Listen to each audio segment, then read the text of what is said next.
Good morning! I'm Angelo Castro III. I'm Angela and we are the Castro. Happy Friday sa lahat ng mga ka-brunchies natin. Of course, it's the last day of the week and we are joined by our ever-loyal partner. Yes, ang ating, ano ba to? Friday comfort food. Yeah, Buddha's Belly. Buddha's Belly. Favorite namin na hakaw and of course itong isa yung Buchi. And we have, this is spare ribs ata eh. And then we have chop suey and egg fried rice. Oo. Uy, kaya yung mga ano natin, suki, mga viewers natin, ano kaya ang brunch niyo? Ano brunch? Uy, gusto namin magtanong ha, maulan ba sa inyo? Kasi dito sa Mandaluyong, maulan. It's a makulimlim na Friday. Maulan, marami tayong pagkain at marami tayong pag-uusapan na balita. Sarap Sports, politics, actually, ano eh, yung education, maulan ano at pa? maraming pagkain, masarap na matulog. Economy. Masarap matulog eh. Ikaw na lang. Tulog na lang ako. Quiboloy. Hulaan nyo na lang po kung ano yung magiging number 1 natin today. Okay, we're serving you news in a countdown. All that before your second cup of coffee. This is Brunch. Switching to the 8th spot is a polarizing proposal from the Senate. They are pushing to make fewer holidays to improve the productivity of employees and companies in the country. Senate President Chis Escudero said too much holidays result in companies and workers being less competitive. He noted that we have different kinds of holidays, ranging from religious holidays to local and national levels of holidays. Escudero already directed the Senate to study the possibility of emulating the USA's President's Day, in which the government allotted a single holiday for all former chief executives. Actually, matagal na nga pinag-uusapan yan eh. 'Di ba? Yung baka daw po pwede actually yung mga siyempre mga employers gusto nila yan because mas mababawasan yung bayad nila. But tayo, ang Pilipinas, we have relatively higher number talaga when it comes to holidays. Yeah, but you have to remember, 'di ba? While less working days, kada na lang productivity nawawala. But you have to remember kasi, number one, it is proven na pag well-rested ang isang empleyado, pag happy siya at nakasama niya yung family niya lagi, maganda ang result ng trabaho. Number two, holiday economics si PGMA, who is a known economist. Diba? You are sharing the wealth. In other words, from industry, from IT, from call centers, pag nag-holiday ka, sinishift mo yung income, pahingahin mo yung big corporations. Yan ang nangyayari. You're shifting the income ngayon to the smaller businesses. Kasi you have to remember, yung mga small to medium enterprises, these are the ones who owns the hotels, yung mga restaurants sa provinces, di ba? Yung mga souvenir shops, yung mga beach resorts. These are the medium enterprises usually that are family-owned. Pag nagde-declare ka ng holiday, tsaka sila kumikita. Yes, oo. Kaya nga, di ba, sa atin, ang mga holidays sa atin as compared sa ibang bansa, marami talaga. As I've said earlier, we have historical and cultural significance, may religious, may labor rights, may tourism, may pag-aralan na lang nila yung pag nag-alanganin yung holiday. Pag iniipit sa weekend. Pero yun nga, sabi ko, di ba, noon pa itong pinag-uusapan, and actually yung mga employers are actually looking into it on a positive note. But, To get more insights about this, we have Nagkaisa Labor Coalition Chairman, Attorney Sunny Matula. Good morning, Attorney. Thanks for joining us. Good morning. Good morning, Angela, at good morning, Chico. At siyempre, sa inyong mga libu-libong tagapakinig. Opo, siyempre po, kukunin po namin yung reaction nyo dito po sa sinasabi po ng Senate, yung consideration po nila ng mas konting holidays. Okay. Siyempre, ang mga manggagawa ay kung tatanungin mo ay mas okay sa kanila na marami ang holidays para makapagpahinga kasi very stressful talaga ang trabaho sa kasalukuyan. At siyempre naman, yung mga holiday na ginagawa ay may mga historical perspective yan at may mga dahilan. Hindi lang naman basta-basta na ginagawa yan para magpahinga. No? Yes, Attorney, gusto ko matanong para maintindihan namin at least sa mga manggagawa natin, ano ba ang benefits o pros and cons, kung baga, sa mga pagkakaroon ng holiday or kung tanggalan ng holiday, ano epekto nito? Sa una, siyempre, gusto ng manggagawa na may pahinga. Kung holiday kasi ay usually kung national holiday yan, may bayad yung mga manggagawa. No? So at least nakapahinga sila, may bayad pa. Paid leave, parang paid leave. Pangalawa, siyempre, ay may mga kahulugan ang bawat holiday na siniselebrate. So may historical background yan at siyempre dapat ma-inculcate sa ating mga mamamayan yung kasaysayan yan na hinubog noon at naging resulta, halimbawa yung ating Independence Day ay dapat ma-recognize ng lahat ng mga mamamayang Pilipino na yun po ay ginawa ng mga bayani natin noon at dapat sundan natin ang kanilang mga yakap na sa buhay na ito ay siyempre hindi lamang ang sariling interes ang ating titingnan kundi din ang pangkalahatang kapakanan. So may kahulugan yan. At siyempre yung sinabi ni kasamang Diego na siyempre pag holiday ay may mga pinagkikitaan yung ating mga kababayan. No?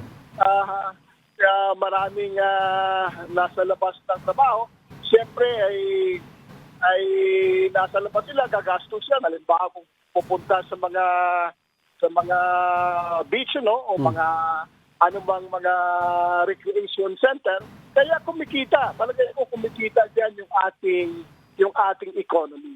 Right. At tungkol naman sa productivity, palagay ko mas productive ang manggagawa kung may pahinga siya sa napaka-stressful na mga trabaho. Kasi po ang pinopoint po nila dito, particularly sa Senate, na disrupt nga daw po yung regular working schedule, which is bad for the economy. And kung nakalatag naman yan na mahabang panahon na, napaplano naman yan. So palagay ko naman ay hindi yun ang impact ng mga holiday. Kasi nakaplano naman yan, buong taong nakalatag. Ano po ba ang attorney, yung pwede pa pong gawin para ma-improve pa po natin yung pagiging productive at of course yung competitiveness ng mga company and as well as of course yung mga empleyado?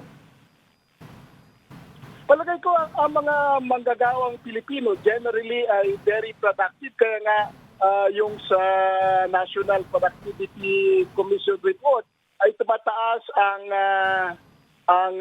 productivity ng mga manggagawa, subalit yung kanilang kita ay hindi nakahabol. Ano? Kaya palagay ko naman ay isa din factor dyan yung pagmamanage ng mga tao. Kung maganda naman ang pagpapatakbo ng kompanya, palagay ko naman ay mas lalong maging productive ang mga manggagawa. So, hindi yan nakadepende sa holiday. Kumbaga, attorney, sinasabi niyo kung well-paid naman ang isang employee natin, maganda ang benefits at walang kagutuman at problema sa gastos iniisip, na concentrate siya sa pagtatrabaho.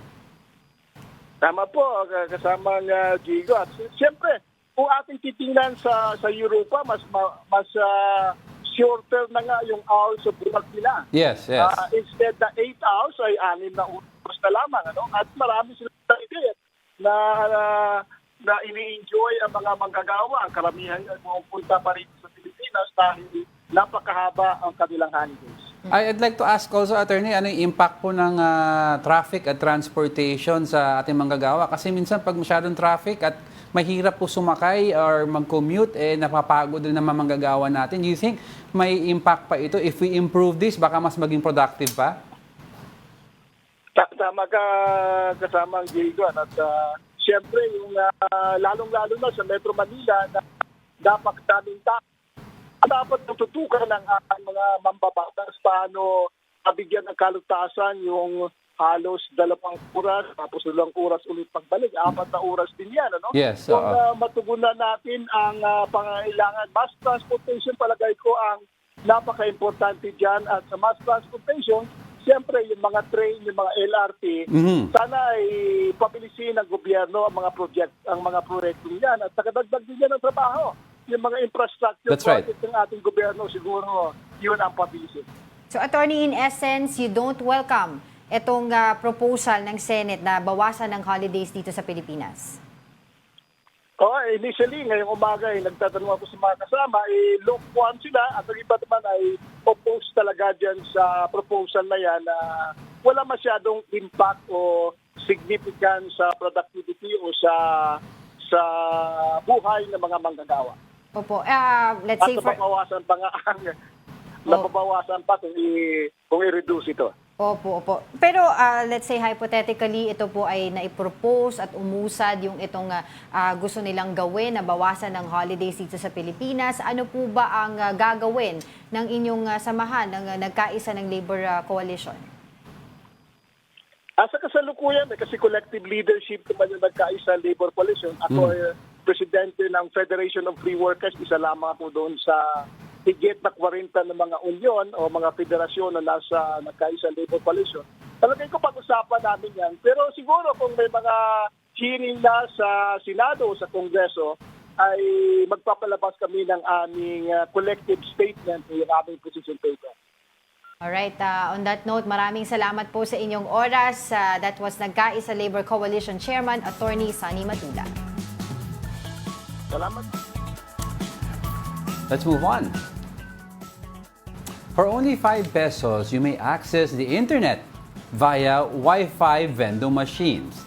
This is becoming a popular business among residents in Tawi-Tawi. Para bigyan ng mukha ang Balita Mobile Journal Francis Orsio.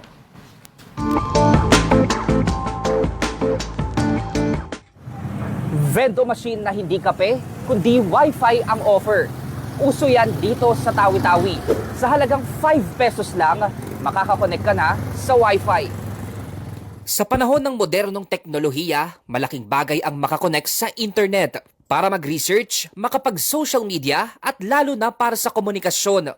Pero kung sa pinakadulo ng Pilipinas ka mapapadpad, sa Tawi-Tawi, siguradong challenging na ma-achieve yan. Pahirapan kasing makahanap ng signal. Kaya ang diskarte ng mga residente ng Bonggao, Tawi-Tawi ay ang kumonek sa Wi-Fi through vendo machine, tulad ng Wi-Fi vendo ni Kuya Marlon. Kaya marami ang mga piso Wi-Fi dito sa Tawi-Tawi dahil ay mga signal mahina. Kami rin, para mayroon kayong business konti, nagbili rin kami ng ganito. Ang internet sa Wi-Fi vendo ay mula sa satellite internet service. Mura lang din makakonek sa kanilang Wi-Fi. Ang 5 pisong barya sa bulsa mo, makaka-avail na ng 1-hour internet access. Yung internet namin, hindi na kami maghanap ng kung mayroon emergency mga tawag galing sa mga anak namin sa Manila, na hindi na kami nahihirapan, mayroon na kaming communication. Isa lang si Kuya Marlon sa may mga ganitong negosyo sa isla ng Bonggao.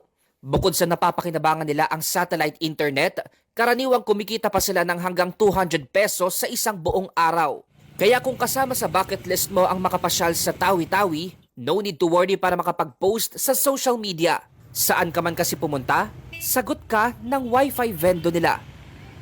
Mobile journalist Francis Orsio po, hatid ang muka ng balita. Ba, I like that, story. ha? Nakakadalawang story na to si Francis Orsio dyan sa Tawi-Tawi kahapon. I like yung that. gas naman na by the bottle yung pagbili. Ngayon, Wi-Fi. Ano yung kapon? Yung gas na binibili by the bottle. I like that idea sa mga nahihirapan, Wi-Fi. yung vendo Wi-Fi. Eh, dito Oo. sa Pilipinas, sikat naman talaga tayo sa mga tingi-tingi eh. Di ba? We have tingi oil, we have tingi shampoo, we have tingi, ano ba yun, yung mga panghugas ng plates, we have tingi sabon. Okay Ngayon, yun. we have tingi Wi-Fi. Sana na lang tingi gasolina. Doon sa kanila, meron by the bottle. Pero okay yan ha, yung tingi Wi-Fi. It's because most major users kasi sa area na yan, hindi daw umaabot yung signal. Even yung mga top 2, 3 natin, meron, pero very sporadic to different parts of the island. So by doing that, may informal economy, may extra income. Samantalang dito, yung iba, nagpapakasasa sa... Pero ito ha, nakarinig mo itong generation ha, wala na daw problema ang mga kababayan natin sa Tawi-Tawi mag-post. So nakikita mo ang problema nila yung primary concern nila, ba't gusto nila mag-Wi-Fi? Para makapag-social media.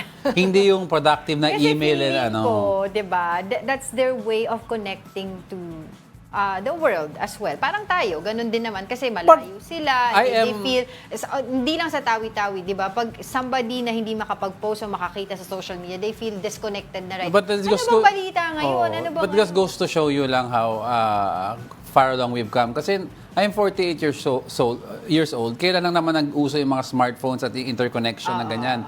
I've never felt disconnected sa buhay That's why ko. yung generation mo, generation namin, parang somehow blessed because we've experienced both. Oo, kasi- During our time, may internet na pero it's not that accessible. Actually, it's- Alam mo yung dial, dinadial mo. Actually, it's harder for my generation, mga Gen X, because kami, in order to have a certain degree of intelligence, we have to read a lot of books. Di ko And then, hindi no, nahihirapan. I'm saying, and if we share, kunyari, insights sa ibang tao, they will, wow, thank you, di ba? Yeah, oo. Ngayon, Sige nga, tama ba yung sinabi mo? ngayon, if I start to share insights with other people, sabihin, oh, kailan mo na-google yan? Di ba? Parang, excuse me, Or pinaghirapan ko even, yan. nila, check nila kung tama ba yung sinasabi. Tama naman, di ba? Kilala mo kung sino ka. Oo, di ba? Alright, pero mas maganda, di ba, mas ma-develop yung area na yun, mas mabigyan sila ng pagkakataon na hindi na sila maging yung parang tingi-tingi, di ba? Mas maganda pag ganun. Alright, coming up. Former PDEA agent Jonathan Morales was found guilty of perjury for giving false testimony in a drug case. And assets and bank accounts of Pastor Apollo Quiboloy have been frozen as he continues to evade arrest. Asan ka? Pag-usapan natin yan. Apollo, Oo. Quiboloy, Finding Quiboloy, Quiboloy. where But- are you? But we are just getting started, mga kapatid. More of our top 10 news when Brunch returns. Keep it here on One News.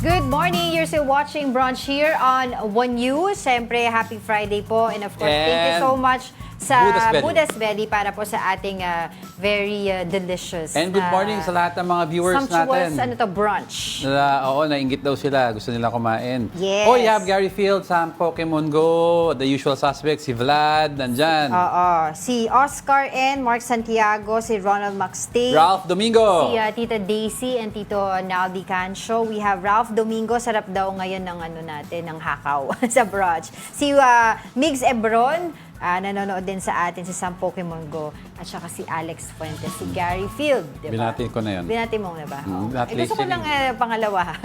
Ulitin. Oo. Alright. Okay, let's move on.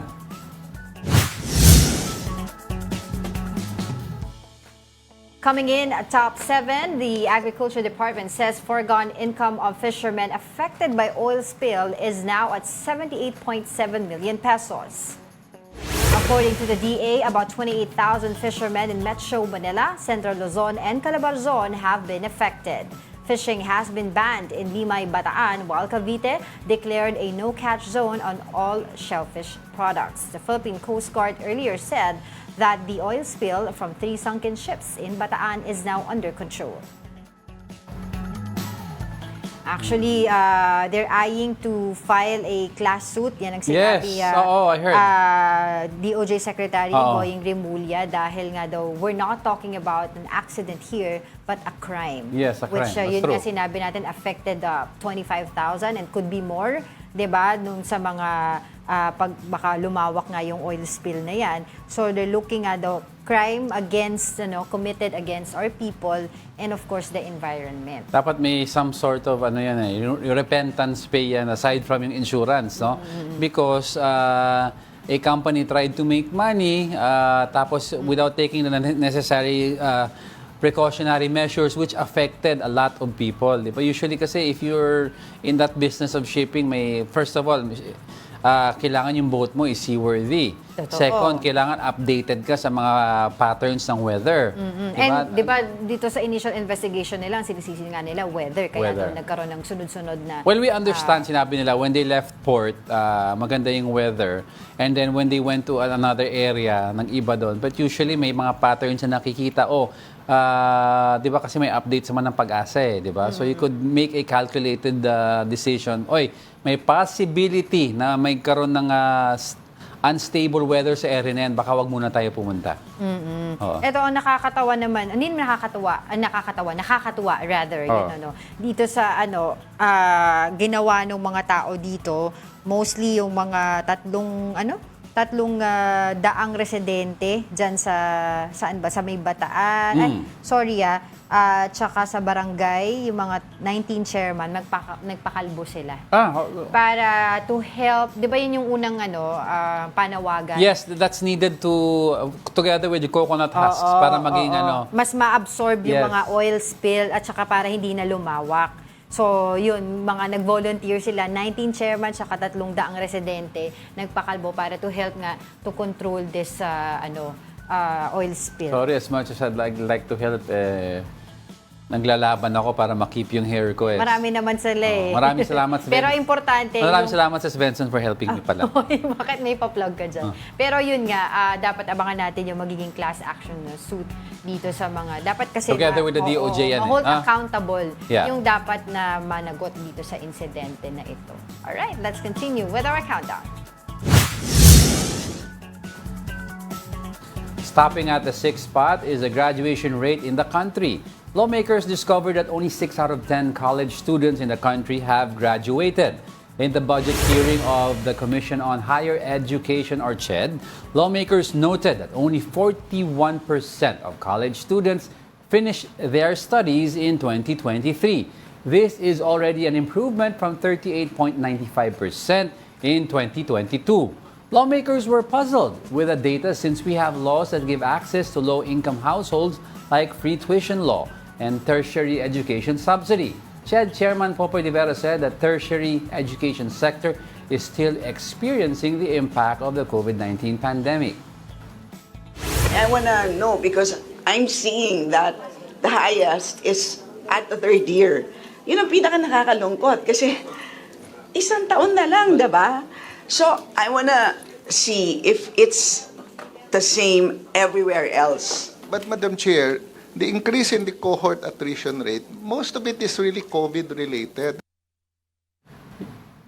At saka yung nakikita din nilang isa pang problema dyan na dapat, ito madali, for me, madali yung gawa ng paraan is yung supposedly yung subsidy na binibigay sa estudyante, nalilate yung pagbigay. So yung mga estudyante, yung magulang nila, nagpapaluwal lang muna, i-reimburse na lang. And nangyayari daw, late yun na ibibigay, pati yung reimbursement nila wala. So in essence, yun naman, yung chain effect na, Pati di ba? Na yung hindi na lang ako mag-aaral kasi wala kami pang abono. Sabihin nila na, nagtataka sila bakit medyo mataas pa rin kahit nag-improve. Kahit ang daming subsidy. Well, first hand, the witness natin yan sa DSWD. Nandun ka ata for a report or something nun. Nakikita mo na a student has to go back to the DSWD to get assistance multiple times. Diba? Back and forth. And that entails a lot of expenses. So sometimes, ang isang estudyante, ayaw na lang ng bumalik or humingi ng subsidy lang. Hirap ang hirap ng biyahe. Pero kasi yung iba naman, yung sinasabi nila, yung iba, ginagamit sa iba yung pambayad din ng tuition, di ba? Hindi, sometimes hindi naman yun ang intent, di ba? I have the money, pero nagutom bigla yung pamilya. Talagang magagamit pero sa yun iba. nga, dapat gawa nila ng paraan yung proseso para mabilis na maibigay dun sa estudyante, maibayad sa school or diretso na. Yes. Di ba? Alright, let's move on na.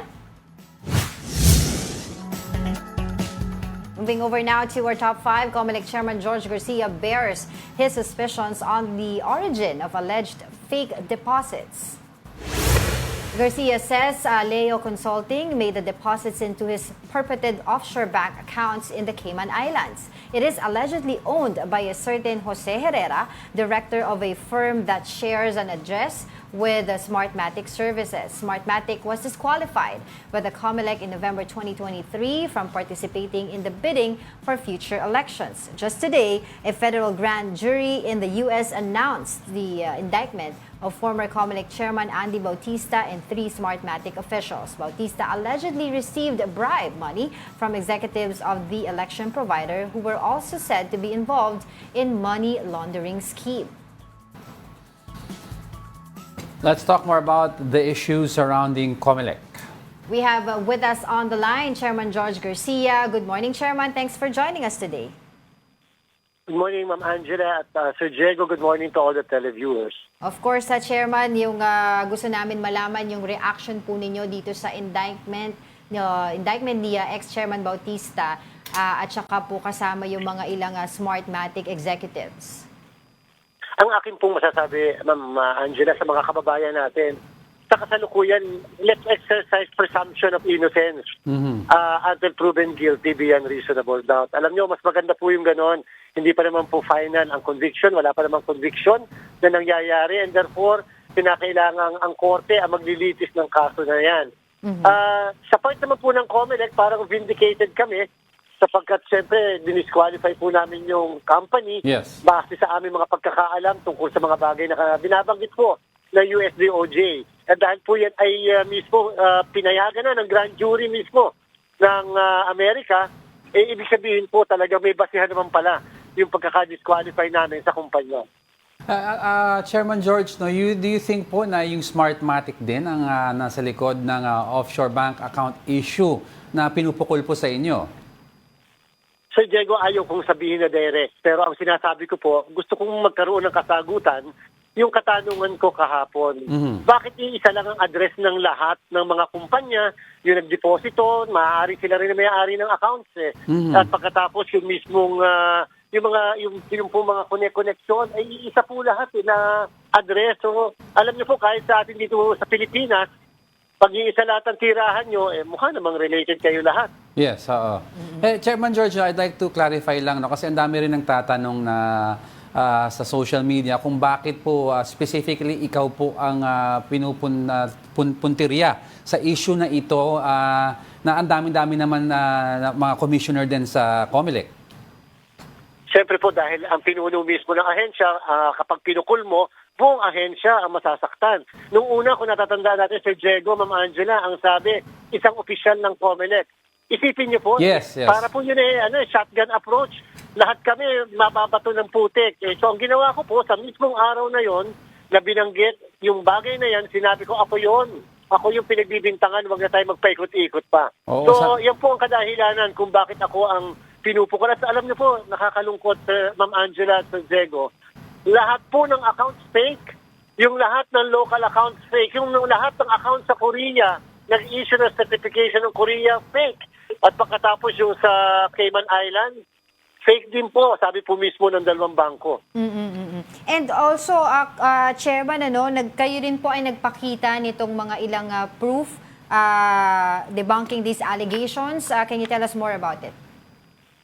Ma'am Angela, una, ako po hindi pa nakakapunta, nakakatuntong, kahit tuko ng daliri ng paa ko nakakatapa sa United States, sa Amerika. Wala pa po ako napupuntahang teritoryo o estado ng Amerika. Kahit po sa Cayman, hindi pa po ako nakakapunta, hindi ko nga po alam kung saan yung Cayman na yan. So, ang sabi po ng dalawang bangko, lalo na sa Cayman, para makapagbukas ka ng account sa kanila, kinakailangan ikaw ay personally present. So paano po ako nakapagbukas kung hindi pa ako nakakapunta doon sa mga bangko, sa mga bansang yun? Lalo na po sa Amerika. Napakahigpit ang Amerika sa kanilang banking laws at dahil sa kanilang karanasan noong 9/11, kaya meron silang Patriot Act na tinatawag. At alam niyo po, ang nakakalungkot po dito, pati po properties. Binintangan ako na may mga properties abroad. Pinuntahan po lahat ng mga kasamahan ko sa komisyon, ang Hong Kong at saka ang Singapore, ay hindi po nag-i-exist yung mga properties na yan. Yung po local banks, 6 na local banks, lahat po yun nagsabi, peke ang account at hindi po makatotohanan at wala pong ganung pangalan sa kanila pong mga bangko. Ano po ba ang plano po natin para po dito sa issue na ito? Ako po, lahat ng mga bagay na yan ay akin pong naisulat sa National Bureau of Investigation sa ating Anti-Money Laundering Council. Pinapabayaan ko pong sila ay makapag-imbestiga ng malawakan. Natulungan ko naman po kahit paano na mga pagsisimula ng investigasyon. Aasa po ako sa mga resulta ng kanilang investigasyon. Bagamat may mga nagsasabi mga grupo na sila ay magpa-file ng mga kaso laban doon sa mga nag-aakusa sa akin, laban doon sa mga nameke ng mga dokumento, hindi ko po sila pipigilan sapagkat siya naman po ay kanilang karapatan. Ang sa akin lamang po, importante, maprotektahan ang komisyon at all costs. Hindi na baling magbuwis ng buhay. Alang-alang lamang para sa bayan at para ang komisyon ay laging pinagkakatiwalaan ng sambayanan.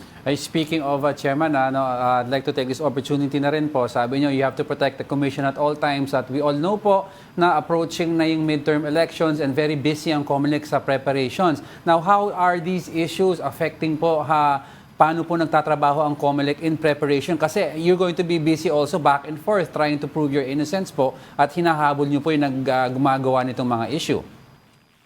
Sir Diego, doon po lalo po naging matibay ang samahan sa COMELEC.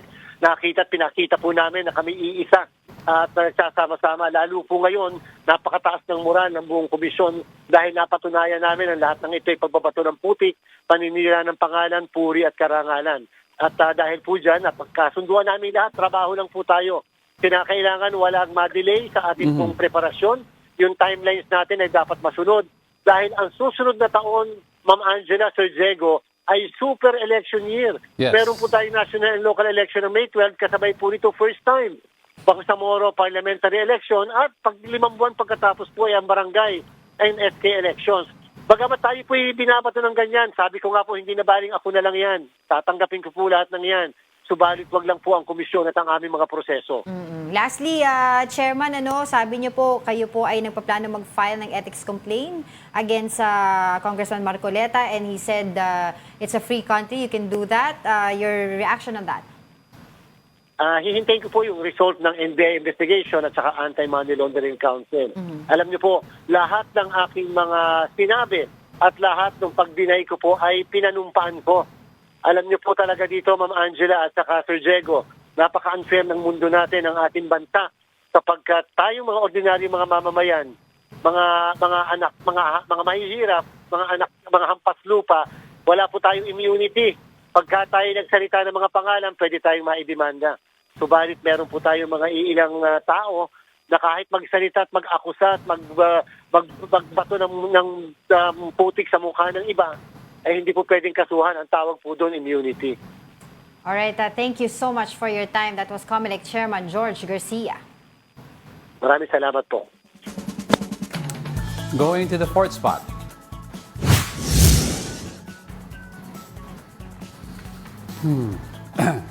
President Bongbong Marcos lauded the Philippine National Police for conducting, quote, humane and bloodless operations. Marcos said his administration has shown that fighting crimes and illegal drugs in a humane way can be effective. This seems to be an indirect jab at the previous Duterte administration and its bloody war on drugs campaign. The Duterte family has been criticizing the president for the past few months. Our crackdown on illegal drugs, smuggling, illegal gambling, private armed groups, human trafficking, and criminality has also strengthened significantly in the ways that are not only effective, but legal and lawful. Indeed, police operations are now conducted as humane, as truthful, and as bloodless as possible.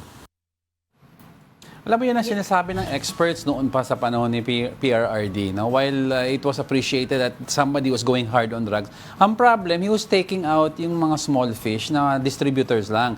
So if you take out distributors, anong nangyayari? New distributors come. Diba? Parang mushroom. Cause, hindi mo talaga ina-address. Kunyari, parang tigyawat, paulit-ulit mong kinakalkal, hindi mo inaayos yung dugo mo, paulit-ulit lalabas. Pero anyway, yan din yung sinabi na malaman, isa sa mga malaman na sinabi ni Pangulong You know what he means? Bongbong Marcos during his State of the Nation address. At ngayon, inulit niya sa anniversary nga ng PSC. And he is... and you know how important and, alam mo na, malaman yung And this statement comes, na yun. kasi it's very rare that PBBM says something against somebody. Ito, alam pa rin blind pa rin blind, kung baka parang blind item pa rin ang dating. But this comes after the statements of VP Sara, which she went also and criticized the government. Now, sumagot si PBBM in an official speech talking about we're doing it the right way. Parang ganun ang sinasabi niya Abangan pa natin kasi... It's gonna get... gonna get dirty? Tama No, ba? I would not say dirty, but I say it's gonna get more heated. Kasi palapit ng palapit. As Chairman George said, next year is a super election year. Diba? You have the Bangsamoro election, then you have the barangay election, and you have yung national elections. Exactly. At speaking of elections,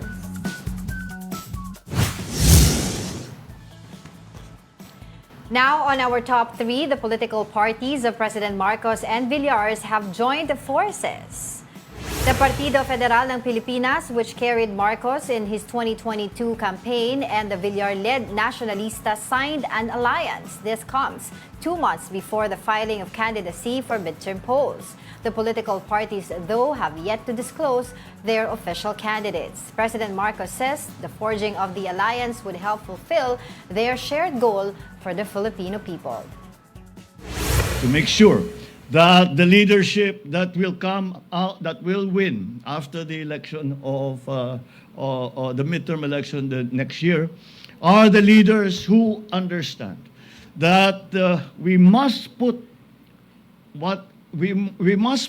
our partisan, our personal differences aside, whatever they may be.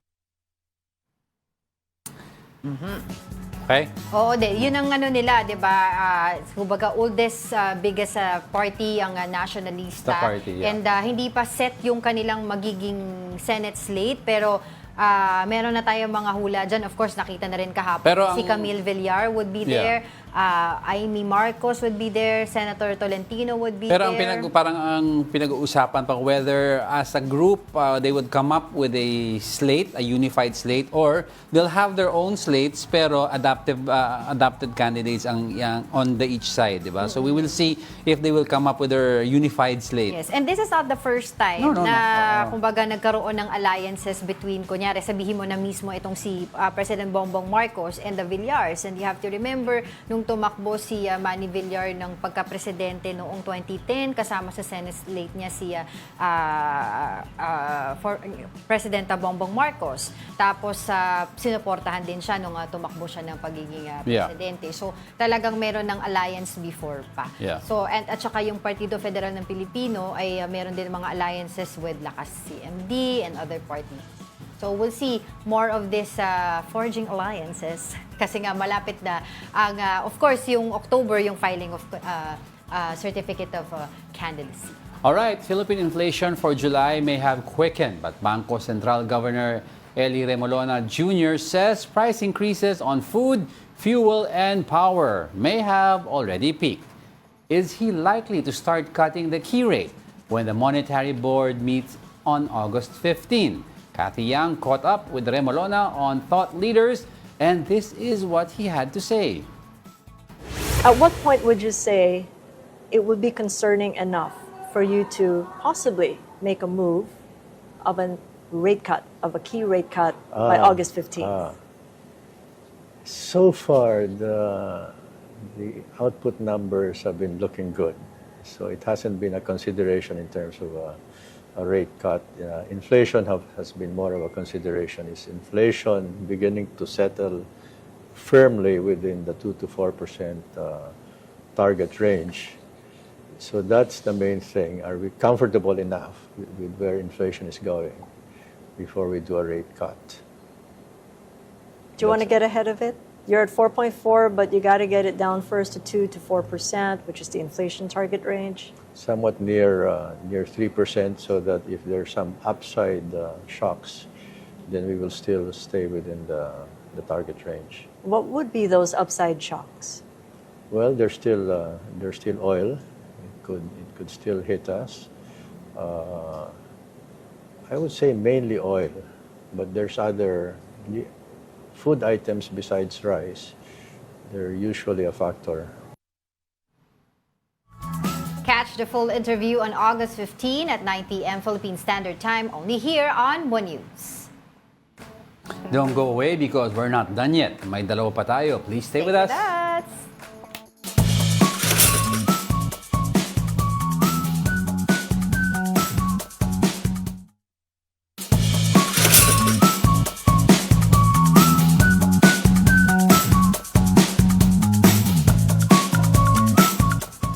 Welcome back. You're still watching Brunch here on One News. Thank you. Thank Buddha's you. Belly. Buddha's Belly. Kinakain ko kasi. Oo. Masarap yung hakaw kasi favorite namin. And yung egg fried rice. Oo. Mamaya kakain ako after this. Tama kaya ang hula ninyo sa ating number 1 today? Tignan natin.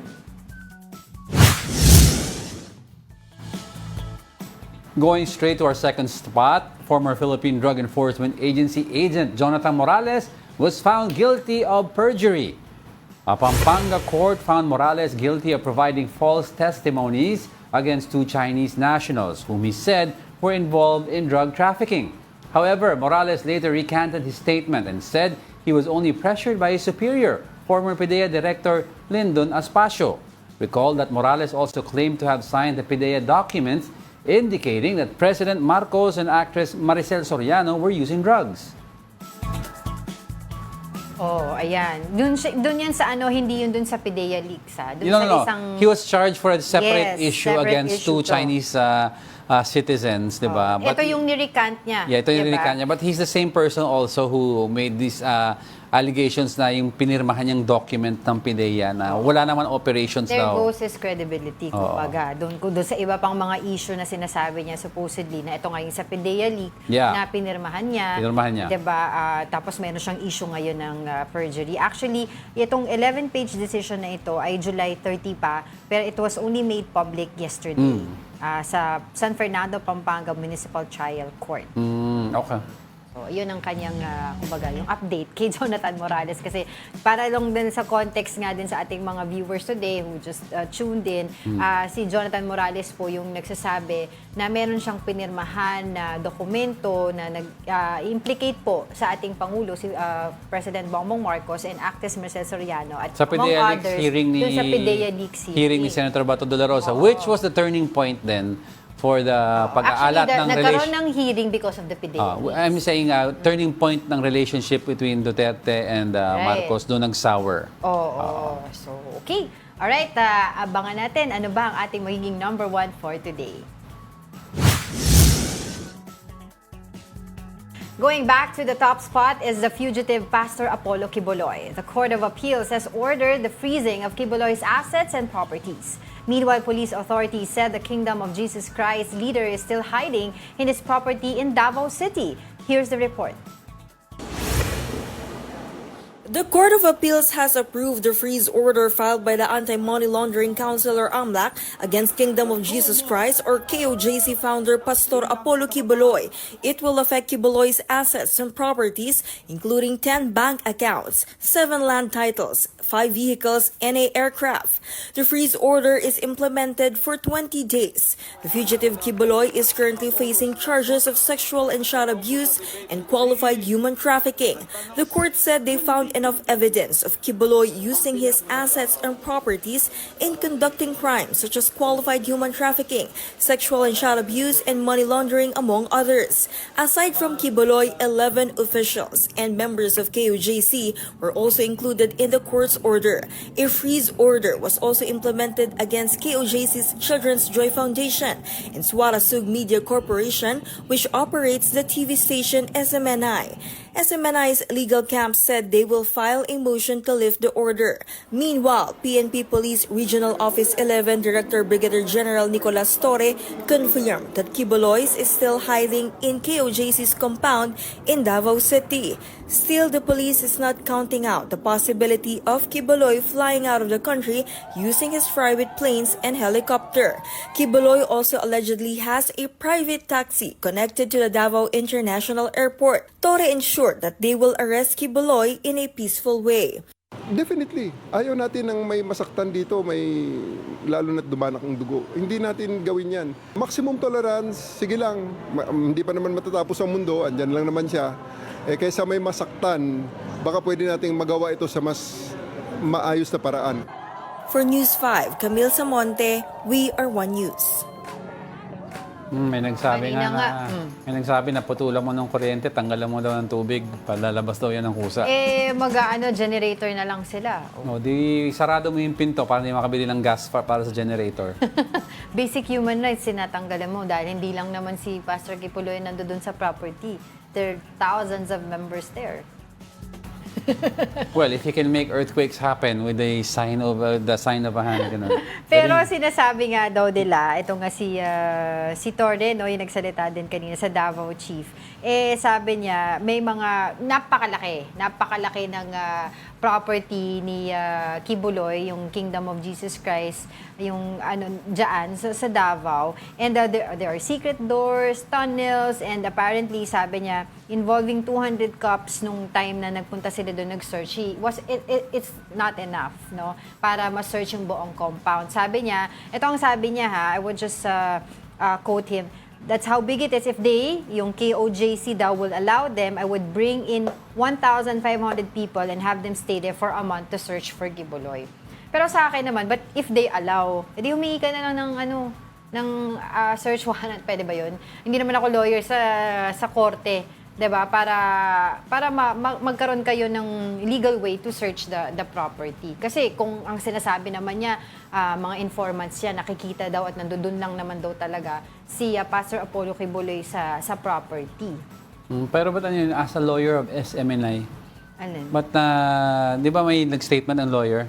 Alin? Parang flash screen natin na... hindi ko nakita. May Ayan, nakalagay. ito. As a lawyer of SMNI, we respect the decision of the court, but we will file a motion to lift that order to the court or file a TRO to the SC. Yan po. Di ba kasi SMNI was maintaining that Quiboloy is not directly involved anymore with operations sa SMNI. So that's why I was wondering lang ba't nagsi-statement ang SMNI? No, because kasama nga yung sa Finris na asset, yung Suara Sa SMNI. Which okay. Yun, owns malinaw the na. franchise franchise. So kasama yun sa mga na-freeze na assets. Alam mo, ang kawawa dyan yung mga ibang employees ng SMNI kasi nandami sila. You have the cameramen, di ba? You have the scriptwriters, yung mga other positions. Pero di ba sabi nga nila, hindi naman daw sumusweldo yung mga yun dun. Wow. Volunteers lang yung mga yun. Ibang usapan na yun. Yun ang sabi, di ba? Yung mga ibang balita ng mga nabasa ko. Tsaka yung na-flash natin sa screens kanina, yung mga assets na na-freeze, I believe meron pa yan eh.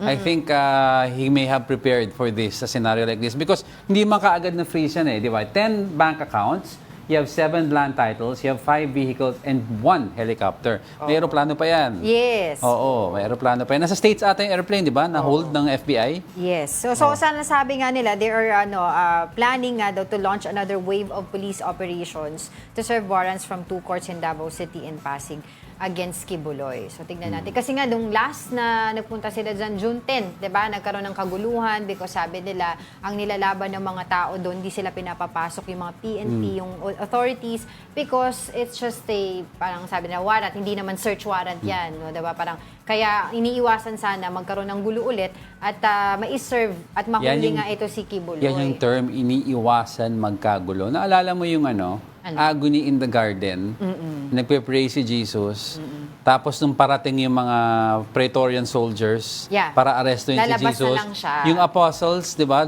tumayo, nagbunot ng mga sword to defend Jesus. Anong ginawa ni Jesus? Tumayo. Binaba niya yung kamay ng mga naglift ng swords. Sumama. Kasi ayaw niyang may masaktan eh. Di ba? Mahal niya yung mga setting a good example. Sige, harapin ko yan, sabi niya. Eh, akala ko ba son of ka? Son of God. Son of God ka? Appointed Son of God. Ay, just na baka mag-ano ako dito. Yung ugat mo. Again, thank you so much sa Buddha's Belly for sending Thank over you. the sumptuous Happy Friday brunch to everyone. Thank you for joining us. Mina Benales at ng Jesse Mendez family. All right, and with Jerry that, Yang ng Chancellor. Jerry Yang, good morning. Okay. At saka, joke lang. Go ahead. Go na. Bilis, wala ng time. I'd like to leave a quote. Gratitude makes sense of our past, brings peace for today, and creates a vision for tomorrow. A quote from Melody Beatty. All right. Happy weekend. Happy weekend. And that wraps up today's episode of Brunch. Join us again on Monday. I'm Angela Lagunzad-Castro. And I'm Angelo Castro III. We are One News. All sides, all the time. Happy weekend.